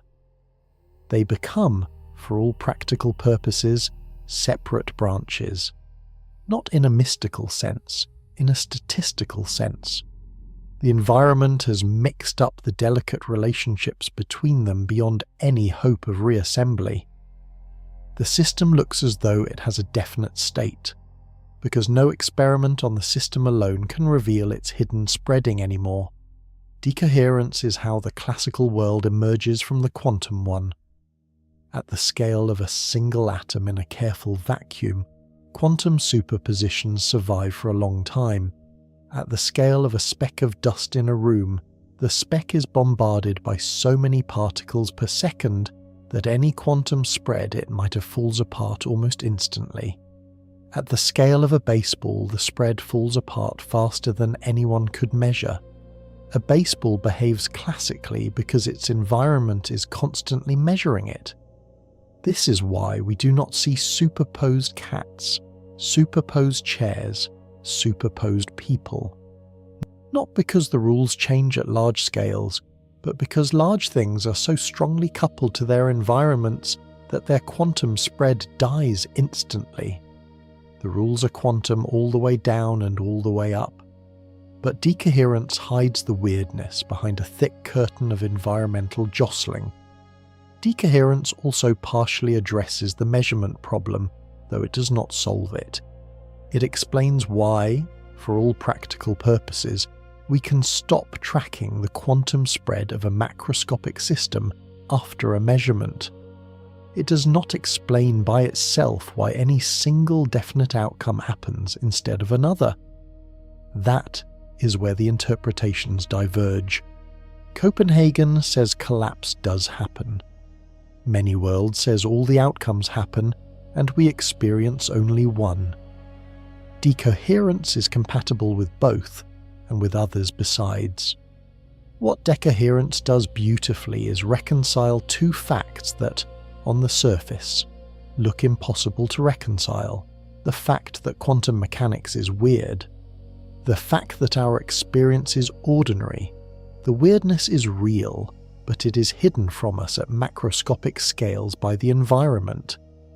Peek behind the curtain with a carefully isolated experiment, and the weirdness comes back right on schedule. You, reading this, are a fully quantum system. So is your chair, your coffee, the sky. The quantum rules never stop applying. They are simply averaged away into the familiar world of apparently solid, apparently classical things.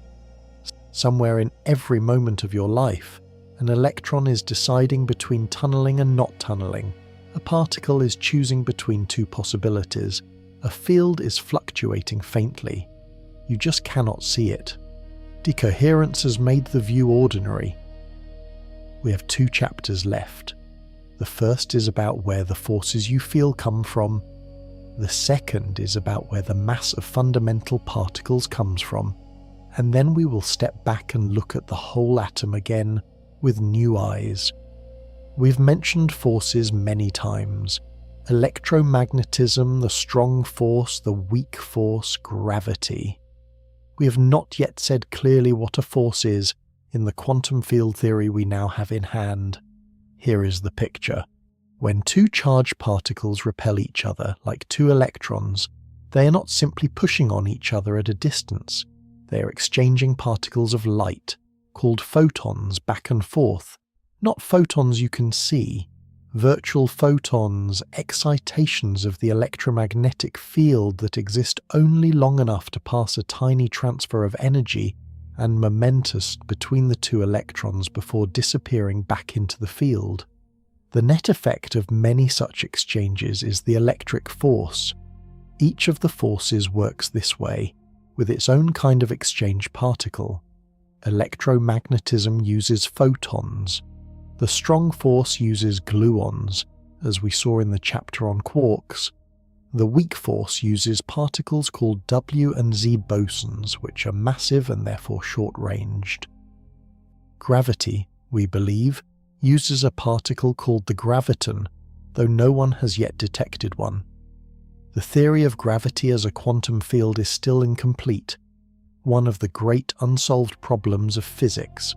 The exchanged particles in every case except gravity belong to the family of bosons, integer spin particles allowed to share states, able to stack up and carry strong effects when they need to. The exchanged particles do not themselves experience the forces they carry in the same way the receiving particles do. A photon does not feel electric charges. A gluon does feel the strong force, which is exactly why the strong force behaves so differently from the others. Picture two ice skaters on a frictionless rink, tossing a heavy ball back and forth. Each time one catches the ball, she's pushed backward slightly. Each time one throws it, she recoils. Over time, they drift apart as if a force were pushing them away from each other. The force is really just the exchange. This is a rough analogy for how repulsive forces work in quantum field theory. Attractive forces are harder to make an analogy for without leaving it bad, but the rough idea of exchange particles shaping the interaction survives. The field theory of the electric force and the weak force were eventually unified into a single theory called electroweak, showing that these two apparently different forces are facets of the same underlying structure, separated only at low energies. At the very high energies of the early universe, the two forces were the same force, carried by a single kind of exchange particle. As the universe cooled, the symmetry between them broke, and they appeared to us as distinct. The strong force fits into the broader framework, but has not yet been successfully unified with the electroweak in any experimentally confirmed way, though attempts continue. Gravity, the oldest and most familiar force, is still the odd one out, stubbornly resisting being folded into the quantum field theory program. All of this might feel abstract, but it shapes something you know well.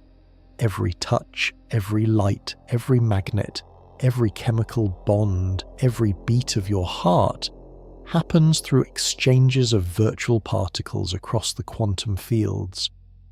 When your hand meets the table, it is photon exchange between the electrons of your skin and the electrons of the wood, happening too fast and too often for you to sense individually, summing into the gentle pressure you call solidity.